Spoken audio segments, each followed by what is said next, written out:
बिस्मिल्लाहिर्रहमानिर्रहीम अस्सलाम वालेकुम। Welcome to my new series of how to become BA. आज की वीडियो में और आने वाली वीडियोस में मैं आपको बताऊंगी कि आप किस तरीके से घर पे बैठे अमेजोन वर्चुअल असिस्टेंट बन सकते हैं। और वर्चुअल असिस्टेंट बनकर ना सिर्फ आप अच्छे अमाउंट कमा सकते हैं बल्कि आप अपनी स्किल्स को भी इन्हेंस कर सकते हैं। उम्मीद करती हूँ कि आज का लेक्चर आपको पसंद आएगा और ये पूरी सीरीज आपके काफी काम भी आएगी। तो चलिए स्टार्ट करते हैं आज का लेक्चर। सबसे पहले हम बिल्कुल बेसिक से स्टार्ट करेंगे, जैसे कि हमें पता होना चाहिए कि कॉमर्स क्या होती है। कॉमर्स और ई कॉमर्स में क्या डिफरेंस होता है, ये सब बहुत क्लियर होगा तो ही हमें आगे की चीजें समझ में आएंगी। Commerce is the activity of buying and selling. कुछ भी खरीदने को बाइंग और सेलिंग कहा जाता है। और ई कॉमर्स जब हम कहते हैं तो ई कॉमर्स का मतलब होता है कि आप इलेक्ट्रॉनिकली चीजों को बाय कर रहे हैं, यानी इंटरनेट के जरिए आप खरीद और फरोख्त कर रहे हैं। ई कॉमर्स की बात की जाए तो ई कॉमर्स में दो तरह के बिजनेसेस होते हैं बेसिकली, बिजनेस टू बिजनेस और business to consumer. Business to business उस बिजनेस को कहा जाता है, उस टाइप ऑफ बिजनेस को कहा जाता है जिसमें एक बिजनेस दूसरे बिजनेस से डीलिंग करता है, जैसे अली बाबा टू अमेजोन। इसी तरह से बिजनेस टू कंज्यूमर वो बिजनेस होता है जिसमें आप अपनी कंज्यूमिंग चीजें ले रहे होते हैं, डेली कंजम्पशन की चीजें ले रहे होते हैं। ये कुछ मिसालें हैं बी टू सी मॉडल की, यानी कि बिजनेस टू कंज्यूमर मॉडल की। और ई कॉमर्स वेबसाइट्स हैं, जैसे जिनमें सबसे टॉप पे अमेजोन है, ईबे है, वॉलमार्ट है, एटसी है, और हमारे पाकिस्तान में दराज है। अब क्योंकि हम वर्चुअल असिस्टेंट का कोर्स कर रहे हैं तो हमें पता होना चाहिए कि अमेजोन क्या है। Amazon is the largest selling online retailer world. और ये अपने इंडिविजुअल्स को रोजाना की बेसिस पे बिजनेस भी देता है और उनकी प्रोडक्ट्स भी सेल होती हैं। Y Amazon? अमेजोन की सिर्फ 2019 की सेल ही 300 बिलियन थी। इसका 52% ऑफ मार्केट शेयर जो है अमेजोन के पास है इस वक्त। इस ग्राफ से आपको काफी आसानी होगी चीजों को समझने में। इस लेक्चर के खत्म होने के बाद आपके साथ स्लाइड्स शेयर कर दी जाएंगी। Business modules on Amazon. जब हम अमेजोन की बात करते हैं तो particularly there are basically 4 types of business, लेकिन मैंने यहाँ पर तीन मेंशन किए हैं। Private label, wholesale and drop shipping. Private label में आप अपना ब्रांड बिल्ड करते हैं। होलसेल में आप अपनी कोई भी एग्जिस्टिंग ब्रांड्स के प्रोडक्ट्स लेकर उनसे ब्रांड अप्रूवल लेके सेल करते हैं।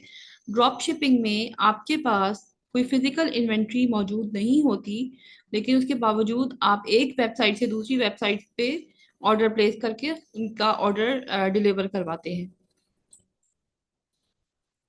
उसके बाद अमेजोन की जब हम बात करते हैं तो दो तरह की फुलफिलमेंट्स होती हैं। एक फुलफिल बाय अमेजोन और एक होता है fulfil bye merchant. Fulfil bye Amazon में अमेजोन सारी चीजें जो भी ऑर्डर है, डिलीवरी है, उसको पूरा शिप पैक करके अपने कस्टमर्स तक पहुंचाता है। जबकि एफबीएम में आप अपना ऑर्डर खुद कस्टमर्स तक पहुंचाएंगे और सारी जिम्मेदारी आपकी होगी। ये दोनों मॉडल्स हम तफसील से आगे वाली क्लासेस में पढ़ेंगे। तो बात की जाए who is a virtual assistant. A virtual assistant is a person who provide support services to other person from a remote location. यानी कि एक जगह से, एक मुल्क से दूसरे मुल्क या एक शहर से दूसरे शहर इंटरनेट से कनेक्ट होके वर्चुअल असिस्टेंट रिमोटली आपको सर्विसेज प्रोवाइड करते हैं।